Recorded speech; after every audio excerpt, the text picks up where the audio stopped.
اور کرایہ کہاں پہ پہنچ چکا ہے۔ میں یہ سمجھتا ہوں کہ یہ غریب عوام کے ساتھ بہت بڑی زیادتی ہے۔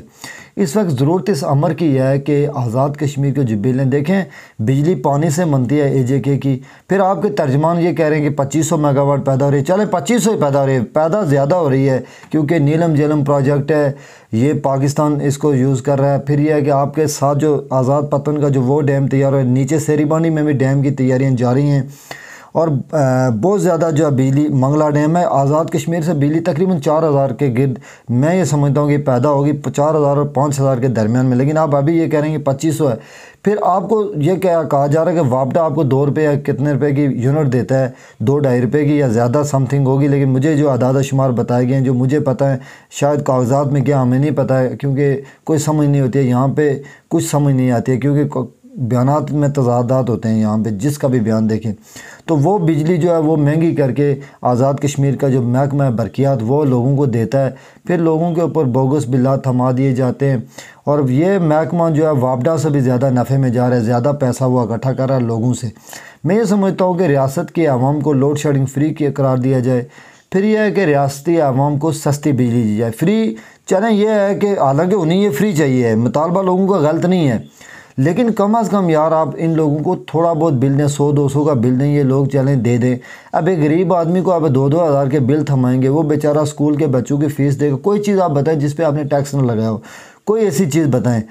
ہماری ہر چیز کے اوپر آپ نے ٹیکس، جبکہ متنازع ریاستوں کے اندر جو ہے وہ ٹیکس جو ہوتے ہیں وہ نہیں ہوتے ہیں، ان کو سبسڈی دی جاتی ہے۔ یہاں پہ متنازع ریاست ہے، متنازع ریاست کا نام لگا ہوا ہے، لیکن پورے جو پاکستان میں ہوتا ہے وہی آزاد کشمیر کے عوام کے ساتھ ہوتا ہے، وہی ٹیکس یہاں پہ لاگو ہوتے ہیں، وہی کام یہاں پہ ہوتا ہے۔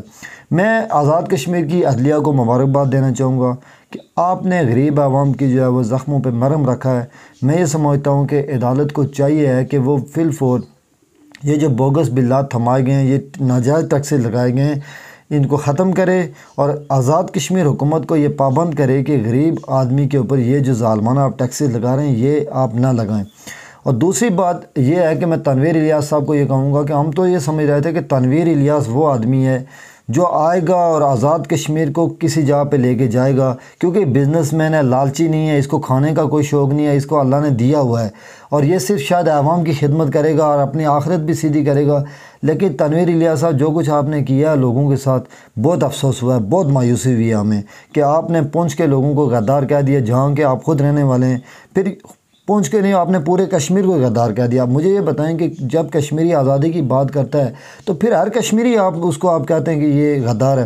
تو یہ آپ کو سمجھنا چاہیے کہ اگر آپ پاکستان سے محبت کرتے ہیں تو ہم بھی پاکستان سے نفرت نہیں کرتے ہیں، کوئی بھی پاکستان سے نفرت نہیں کرتا ہے، لیکن کشمیر کی آزادی کے لیے یہ آپشن موجود ہے، خود مختاری کا بھی موجود ہے،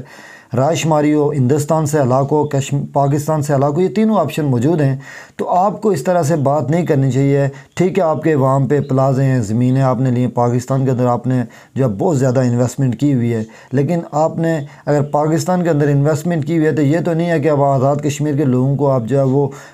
بھیڑ بکریاں سمجھنا شروع کر دیں۔ تو آپ کو میں یہ بتا دینا چاہتا ہوں کہ سری لنکا کے حالات دیکھ لیں، سری لنکا کی فوج جو ہے انہوں نے بھی ہتھیار ڈال دیا ہے، عوام کو کوئی مار نہیں سکتا ہے، عوام کے اوپر ہی حکومتیں چلتی ہیں، ریاستیں چلتی ہیں۔ کوئی آپ جو ہے یہ نہیں سمجھیں کہ یہ کوئی بزنس مین ہے کہ آپ کو جو ہے چند لوگ پیسہ دیتے ہیں، آپ انویسٹمنٹ کر کے کروڑوں میں چلے جاتے ہیں، یہ بات نہیں ہے تنویر الیاس صاحب۔ ریاست کوئی اور چیز ہوتی ہے، حکومت آپ پڑھے لکھے آدمی ہیں، آپ کہتے ہیں کہ میں پڑھا لکھا ہوں، اور لوگوں صحافت کے اوپر بھی آپ کہتے ہیں کہ میں نے ڈگری لی ہوئی ہے، لیکن آپ یہ بتائیں کہ آپ کو یہ اگر پتہ ہو تو آپ کو یہ سمجھنا چاہیے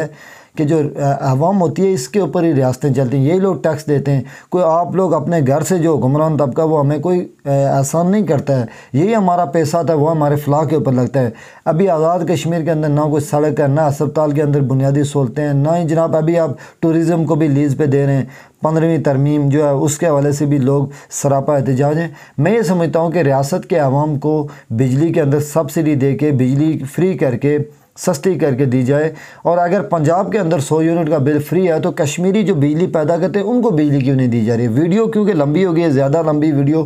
سے یہ ہوتا ہے لوگ بھی تنگ آ جاتے ہیں. خود بھی بندہ جو ہے وہ زیادہ لمبی ویڈیو نہیں بنانا چاہتا تو، لیکن کیونکہ بات ہی کچھ ایسی ہے، ٹاپک ہی کچھ ایسا ہے کہ پونچھ کے لوگوں نے جو اس وقت کام کیا ہے وہ آزاد کشمیر کی تاریخ کے اندر سنہری حروف میں لکھا جائے گا. اور ان لوگوں کو یہ قربانیاں جو ہیں یہ کشمیری عوام کا سرمایہ ہیں قیمتی، اور کشمیر کی پہچان انہی لوگوں کی وجہ سے ہے، پونچھ کے لوگوں کی وجہ سے. تو میں پونچھ کے لوگوں کو بھی خراج تحسین پیش کرنا چاہوں گا، کیونکہ جو تھوڑی بہت حکومت نے لچک دکھائی وہ اسی وجہ سے دکھایا. اگر یہ لوگ بیٹھ جاتے، آج سوشل میڈیا کے اوپر یہ افواہیں دی جا رہی ہیں ٹیکس ختم ہو گئے، ٹیکس ابھی پتہ نہیں یہ لوگوں کے ساتھ یہی چلاکیاں کریں گے. اگر آپ یہ جھوٹ بولیں گے تو یہ یاد رکھیں کہ آپ لوگ زیادہ دیر نہیں چل سکتے. جھوٹ پائیدار نہیں ہوتا ہے، وہ تھوڑے دن ہی چلتا ہے. سچ سچ ہی ہوتا ہے، حق حق ہی ہوتا ہے، وہ غالب آ جاتا ہے. آخر میں آپ تمام دوستوں یہ کہوں گا کہ اپنے حق کے لیے، اپنے حقوق کے لیے زندہ دلی کا مظاہرہ کریں، اکٹھے ہوں، تاکہ ہمارے جو عوام کے حقوق ہیں اس کے اوپر کوئی ڈاکہ نہ مار سکے. مجھے اس وقت کے لیے اجازت دیجیے. اللہ حافظ.